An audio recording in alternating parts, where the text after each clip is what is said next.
And welcome, ladies and gentlemen, to Gentex Multimedia, streaming live to your device from beautiful Brisbane. Well, it is a wonderful day, and on our late cast for Friday, the 12th of February, a very, very significant day. Of course, we know tomorrow is the National Apology Day, and we will bring to you the live coverage of the event that took place today, and we'll put together as a show for tomorrow when we will look at the actual proceedings of the day of the National Apology Day, and which is a very significant day within the Australian Indigenous community. So, Queensland Multicultural Council held its function today. We'll bring to you all that tomorrow. Well, when I talk about beautiful Brisbane, let's take a look at what do we have in store weather-wise for today and for the weekend, so that you can plan the weekend, because we know this is going to be a big weekend. It's a Valentine's Day weekend, but with the weather update, let's welcome Dilraj. Good afternoon, everyone. Weather forecast for the rest of today is maximum 30 degree. Brisbane area is partly cloudy, light winds northeasterly 15 to 20 km per hour and then becoming light in the evening. Fire danger is low to moderate. Sun protection is recommended till 4 p.m. and UV index is predicted to reach 13, that is extreme. Tomorrow, that is Saturday, minimum will be 21 and maximum will be 32. Brisbane area will be partly cloudy with a slight chance of shower. Light winds becoming north to northwesterly 15 to 20 km per hour in the morning and then tending north to northeasterly 15 to 25 km per hour in the middle of the day. Sun protection is recommended from 10 to 8 a.m. till 4 p.m. and UV index is predicted to reach 14, that is extreme. On Sunday, minimum will be 22 and maximum will be 28. Brisbane area will be cloudy with a very high chance of showers.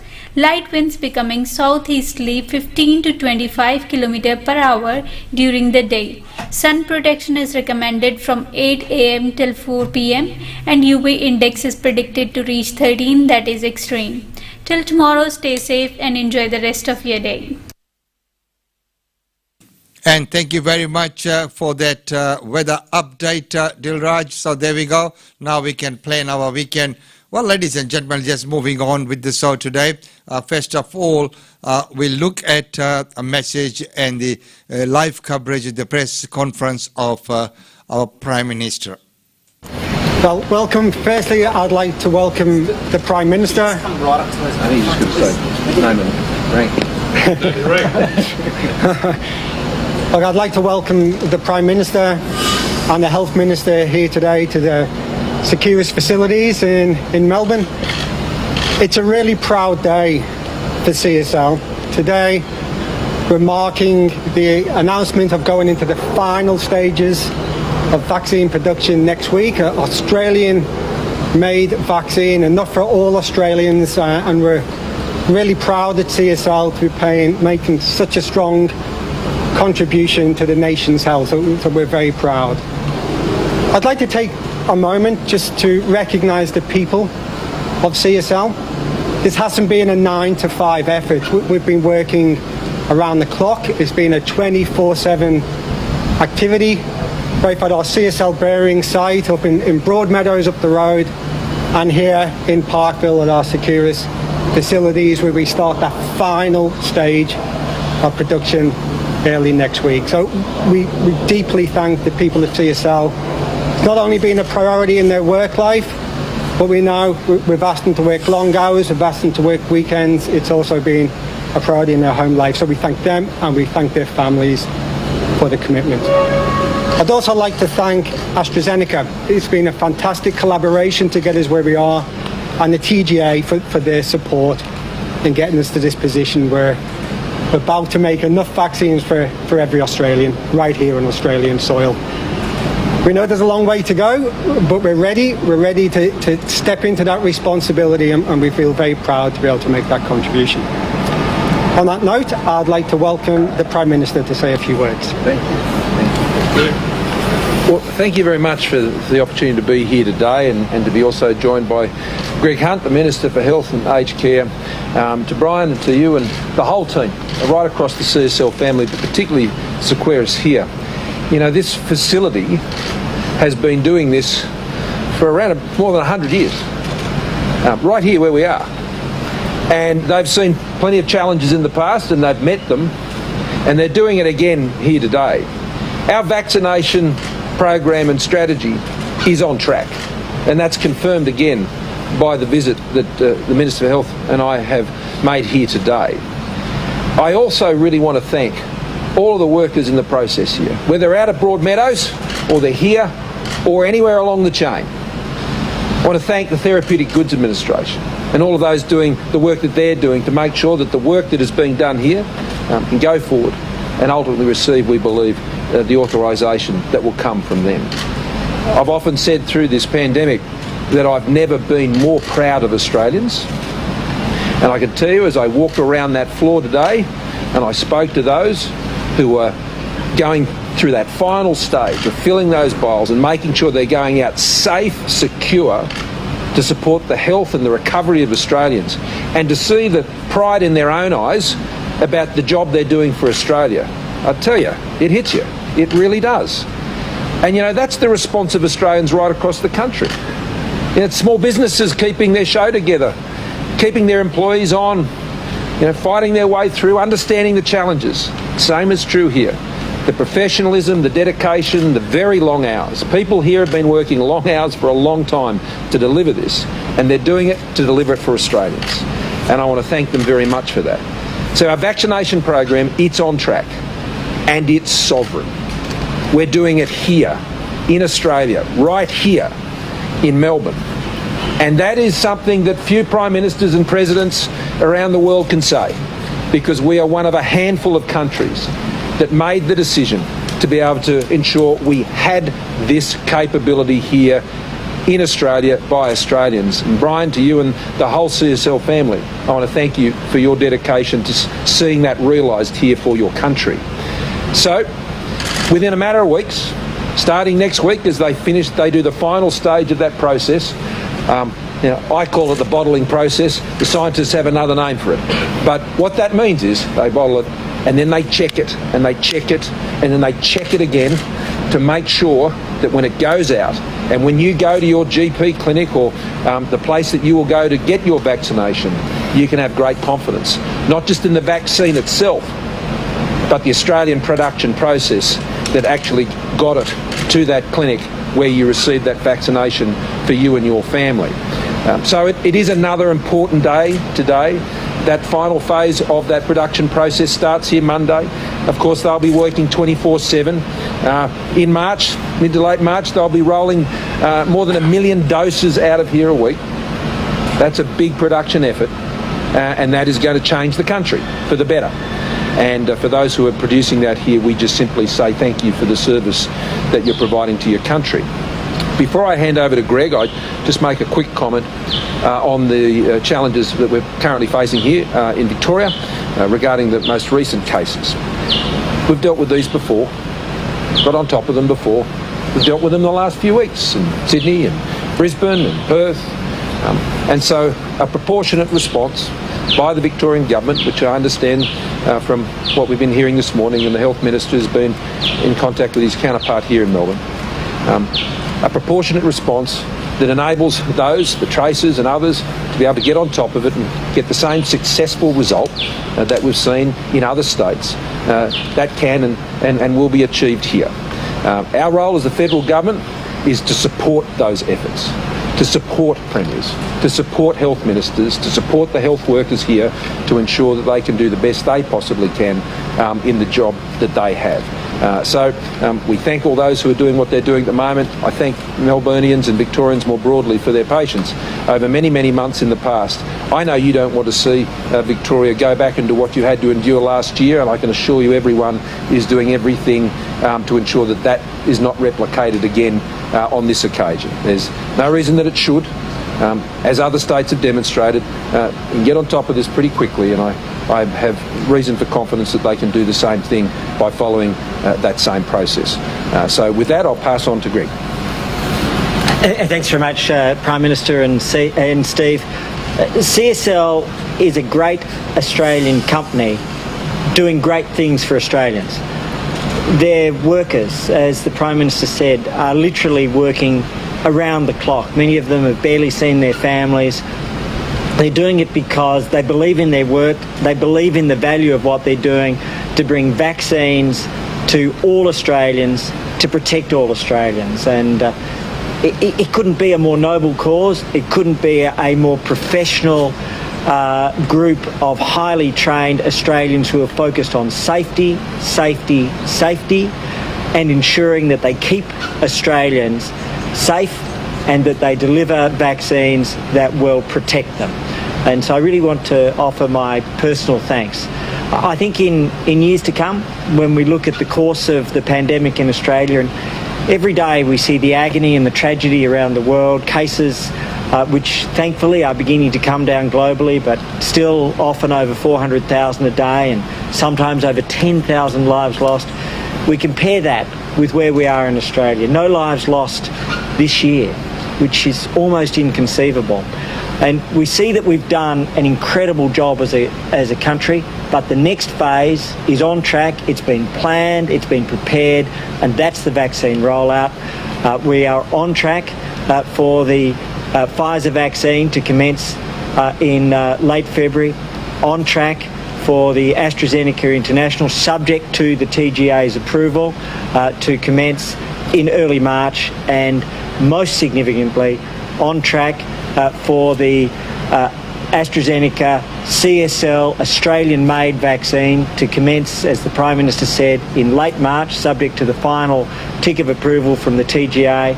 All of those are proceeding, and that means we're on track to complete this vaccination program for Australians by the end of October. Thank you very much. Take some questions. Have you considered emergency approval for this vaccine, the Pfizer vaccine, given the situation with the vaccine? No, there's no advice to us that would even be necessary. See, we haven't gone through emergency procedures here in Australia because we've been able to prevent emergencies here in Australia. And that has been principally through, I think, the great sacrifice and patience of Australians that put us in the strong position to follow the normal procedures. Now that's important, I think, so I can stand in front of Australians and give the assurances that I have been giving and that Greg Hunt has been giving. But our process has been the normal process, the one where every I is dotted, every T is crossed, all the relevant medical professionals ask all the relevant questions they have to and have the time to make sure they get the answers. So then when they give it the tick, you can get the jab. Prime Minister, sorry. So when they give the tick, that's when you get the jab. Well, it is good to see that we are on track, even though some countries have jumped the gun and they are way ahead of us in terms of the production and getting the vaccine out to the communities itself. So because it's Australian made, Australian and approved by the medical department here, and it's going to be rolled out very, very soon. That is good news. And ladies and gentlemen, as we have said before and many times, if you are in any kind of doubt at all, please go and get tested. I can say that because I have gone through the test. So it's not very painful or harmful. It's a simple test. If you are in any kind of doubt, go and get yourself tested. And it is wonderful to see that the vaccine will be rolled out very soon. Well, right now, let's take a look at one of our advertisers.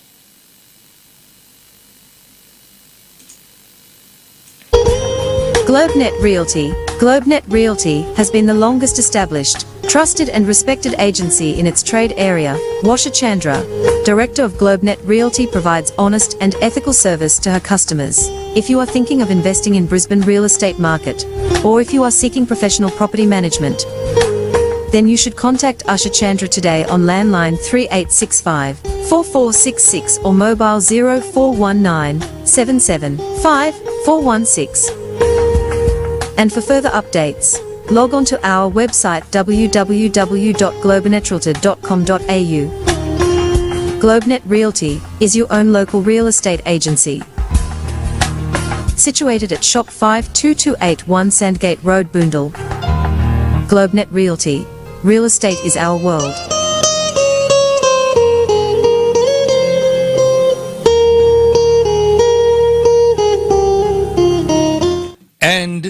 estate is the world. And don't forget that every Wednesday we bring to you the live updates of all the things that are happening, related to real estate, the property, the growths, the return, the rental parts, and the trending suburbs, and of course the returns, capital gains, and all of those with Usha Chandra of GlobeNet Realty. Every Wednesday we get that update. Well, right now we've heard from our Prime Minister. It's time now to get an update from our Premier. Yes, we are ready for the crossover.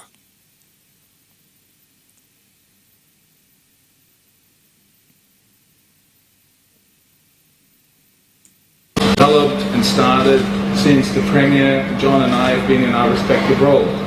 So we should be getting pretty good at this by now. Ladies and gentlemen, the fact that we continue to expand this property, and it will be expanded to the size of Queen's Wharf, that says one thing. It says that we have unbelievable confidence that tourism is going to come back, and that Queensland, and particularly Southeast Queensland, will continue to be the engine room of tourism in Australia.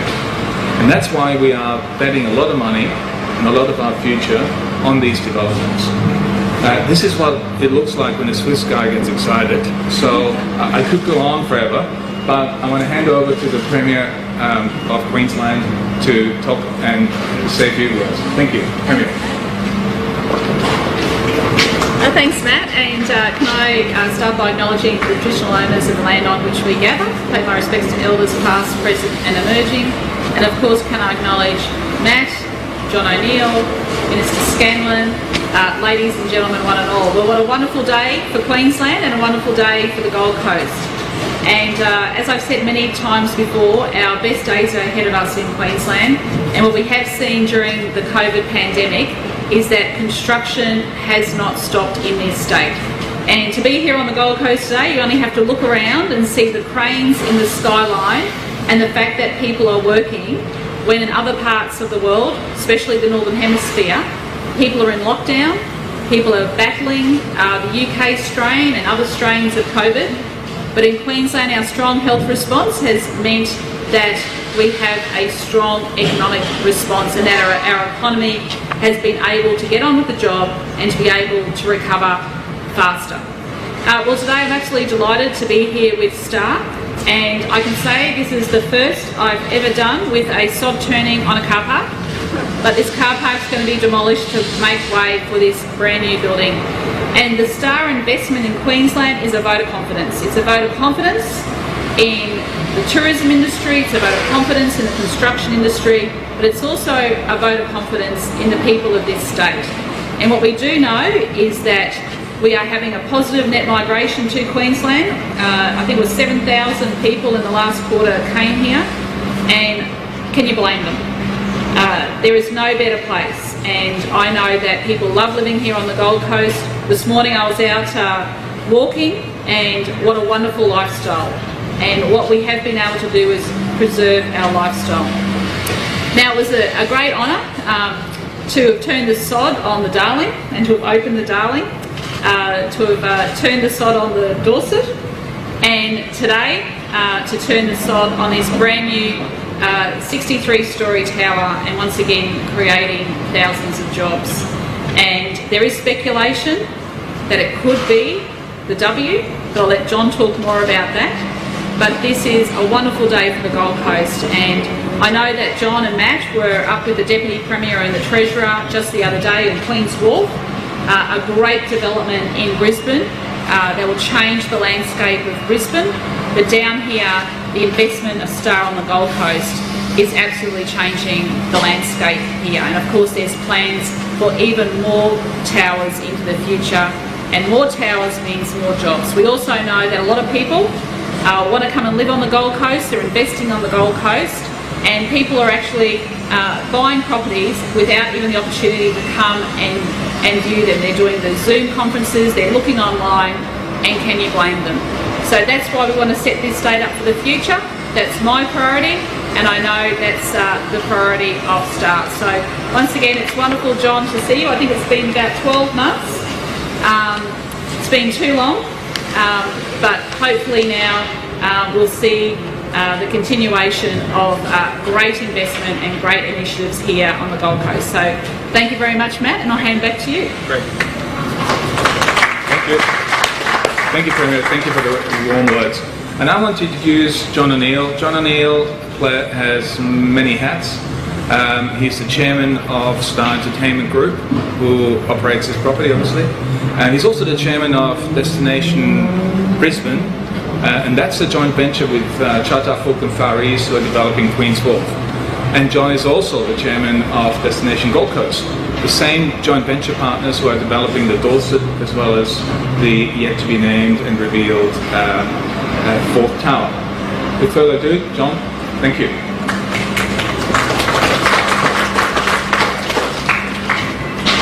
Thanks very much, Matt, for that long introduction.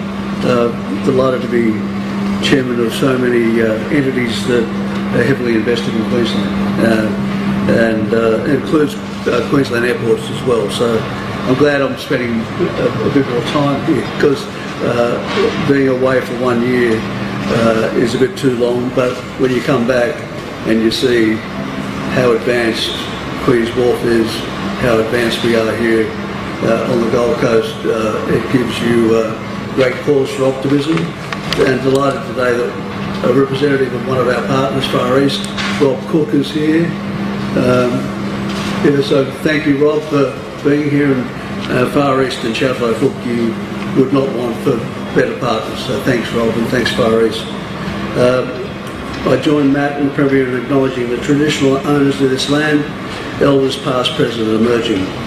And thank you, Premier, for being here again for the fourth. It was the third sod term here, and when you throw in Queen's Wharf, we're up to 4. I've yet to keep a shovel. They disappeared after the sod term. But Minister Megan Scanlon, thank you for coming. Tom Tate's missing today. Here's an apology, but Tom's been a terrific supporter of us here on the tourism as we try here on the Gold Coast as we strive to deliver the best tourism and entertainment destination. As Matt said, we've come a long way in a pretty short space of time. Because only 5 years ago we had one hotel here and a property that was undergoing a much needed refurbishment. There had been no money spent on the old Jupiters in 35 years.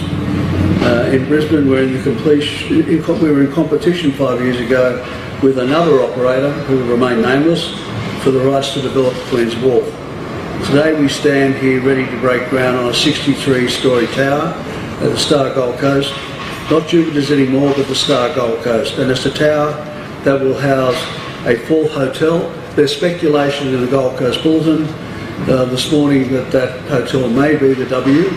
I've never argued with the bully, so I'm not going to start now, so they may well be right. That could be the W. But to give you some perspective, no integrated resort in Australia currently has 4 hotels. In the past handful of years we have built and now operate the wonderful Darling Hotel across the car park. So the new developments and all going ahead will be the size of Queen's Wharf anyway. So as the Premier said, it is good news. It's wonderful news for Queensland, Brisbane moving ahead in leaps and bounds. So that is wonderful and very, very good to see that it's all happening and going ahead.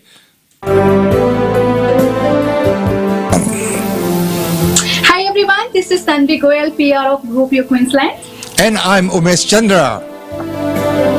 GoPure Queensland invites you to India Day Fair fundraising gala dinner. Get ready for a fun-filled evening of mesmerizing music with delicious food. Raffles, auctions and some special surprises. And you can dress in your Indian attire or come with your formal attire. And tickets are limited, so please book immediately to prevent any disappointment. And you can book via Eventbrite, and the link is www.eventbrite.com.au/India Day Fair fundraising. Thank you to all our sponsors. Our platinum sponsors are Springfield City Group and New Style Developments. And our gold sponsors are Dream Style Decorators and Bipel. And silver sponsors are Rise, Sleep Health and Professionals and Gora Travel. And very special thanks to Brisbane City Council, MP Peter Russo, ECCQ and MP Miss Leanne Leonard. And also our exclusive media partners, Brisbane Indian Times and Australian Indian Radio. And for a fun-filled night, raising much-needed funds for GoPio's India Day Fair. See you all there. Thank you. And yes, ladies and gentlemen, GoPio Queensland's India Day Fair fundraiser gala dinner. Make sure that you have booked your tickets, and we'll see you all there. Well, right now, moving on, let's take a very quick look at what's happening in Victoria, as the news of the new surge has been emerging. It is so hyper-infectious and moves so fast that it is presenting a very, very real challenge to our status, our stay safe, stay open, our precious thing that we've built, all of us, throughout 2020. Now, whilst we don't have cases outside those that were notified as possible close contacts, those who had been by virtue of who they'd been with or where they had been, whilst it's not surprising that we're seeing extra cases within those groups, and in some respects it's pleasing that that's where those cases are, the way in which they are presenting is a very significant concern to us. If I can just give you a couple of examples, I'll make the point this way. We are having cases test positive, and we, in rapid time, we get notified of that positive test result. By the time we find that case as positive, they've already infected their close contacts, their family, people they live with, people they've spent time with. That makes it incredibly difficult to do contact tracing, because there is no gap, if you like, between when we have the first case and their close contacts and potentially others that they have spent time with. The whole process, because of the hyper-infectivity and the speed at which this UK variant moves, the whole process has been condensed down, and it is now, I am sad to have to report, it is the advice to me that we must assume that there are further cases in the community than we have positive results for, and that it is moving at a velocity that has not been seen anywhere in our country over the course of these last 12 months. Now, what I'm about to announce is all based on public health advice. Victorians have heard me say hundreds and hundreds of times that the doctors who saw us do what no other part of the world has done, defeat a second wave, are the same doctors, the same scientists, the same experts that will see us avoid a third wave. The challenge that I have, and the challenge that all of us will have to confront, is that if we wait for this theory that it might be out there, there might be more cases than we know about, if we wait for that to be proven correct, it will be too late. And then we will face the prospect of being locked down until a vaccination is rolled out. A vaccine is rolled out to vulnerable people, to a very large number of Victorians, a significant percentage of the Victorian community. That's months. That's not days or weeks, that's months. It's not a criticism, it's just that it's a complex process and it's going to take some time, and it's not here yet. So, because this is so infectious and is moving so fast, we need a circuit breaker.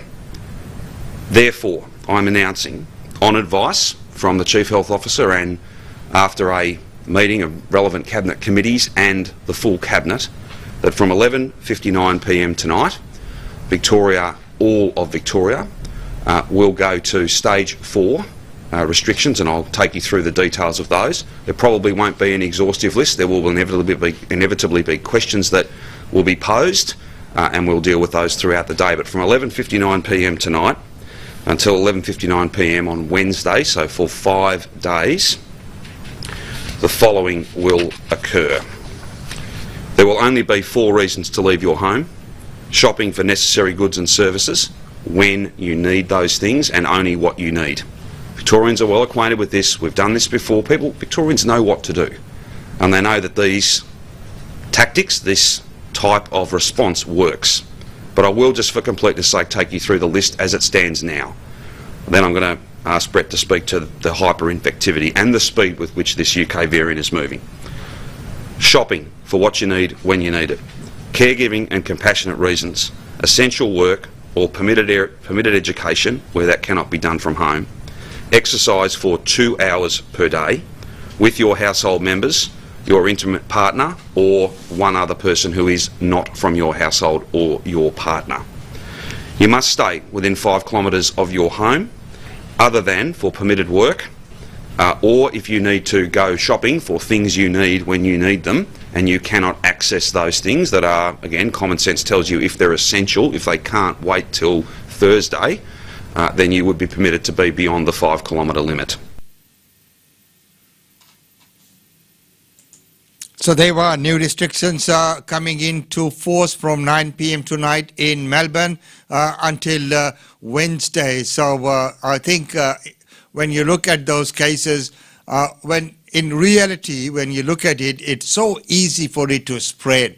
So, if someone's gone through a few, 3 places, who knows how many other people then it goes through. It's like the multi-level marketing one. So he's going to one shop and there might be other people who've come in contact with other people.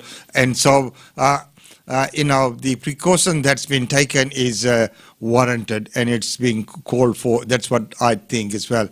Now, the next subject I'm going to talk about is something which is related slightly to real estate as well, but it is related mainly to many other things, which is about financial literacy. How much do we know about budgeting? How much do we know about credit rating? Yeah, a lot of people were just uneducated. They didn't really understand the ramifications of their decisions. So if it was something as simple as not paying a couple of $100 phone bill and how that would later on affect them in life, for getting a home loan or furthering their finance and investing or whatever it might be, those small little mistakes that sometimes we overlook, people just didn't understand the ramifications of it.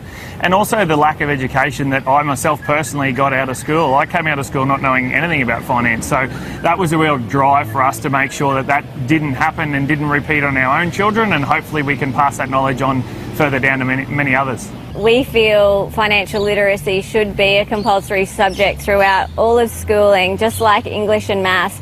No matter what career that you end up in and what income level you end up in, it's what you do with that income that's going to, determine the success of your future. So, yes, we absolutely feel that it should be a compulsory subject throughout schooling and especially in high school.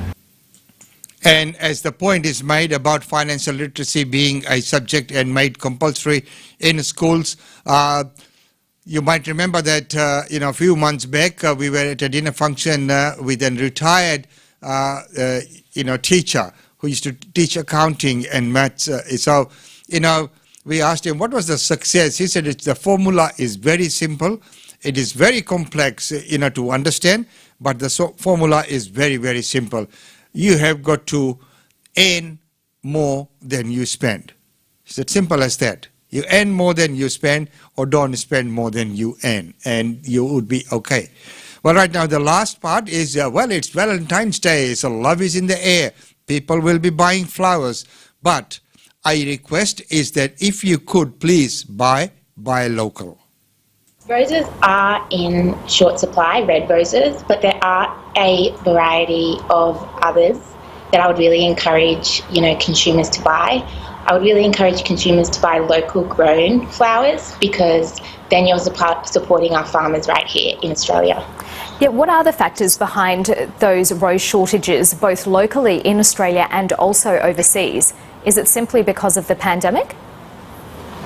Look, the pandemic did have a big impact on the trade of imported roses. That is absolutely correct. But as the Flower Industry Association, we've also been very focused on biosecurity and quarantine measures. And we have been talking to, the federal department about the amount of pests that are found on imported cut flowers. They are the highest risk pest pathway, or one of, in the country. So, I'm really concerned about the pests that do come in, and that's why we've been pushing them to quarantine the flowers better, because currently they only physically examine 20% of each consignment, and I don't think that's good enough. I don't think that's good enough either. And as we can look at the number of cases of coronavirus, a lot had to do with people who came in from overseas. So, that claim there is well founded, of that, the quarantine measures need to be up to the mark as well. But of course, buying local is the best option, and that way you're supporting the local farmers, supporting the local economy, and of course keeping that imports out, so that not only do the flowers come, no one can see underneath and each and every leaf or everything like that. So that's how bacteria and germs and diseases do enter different countries. Well, ladies and gentlemen, that's all we have for you. This late edition on this Friday, the 12th of February. We'll be back tomorrow with a very special coverage and segment on the National Apology Day, and that very significant event, which is at the moment not very widely observed. And why isn't it widely observed? What does it mean to the younger indigenous generation as well, and to the wider community as well? And what can we do? What is our role? How can we, get that message out there? All that tomorrow. So it's been wonderful to have your company. It's always so good to see you. It's great to, always have your company. And thanks to everyone who share our feed into their groups, or allow us to share your feed in many of the groups. So admins of those groups as well, I'd like to say thank you very much. And we appreciate that some of the admins would not allow the feed to go on to their groups. There could be some certain groups which might not be interested in all the community updates. So that's okay. That's all fine with it. So with it, and hoping to see you all tomorrow at 10 a.m. with the weekend edition. And of course, the special coverage will be on the National Apology Day.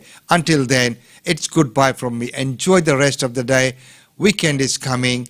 Valentine's Day is coming. But please go out there, enjoy yourself, be responsible, drink responsibly, and most important, stay safe.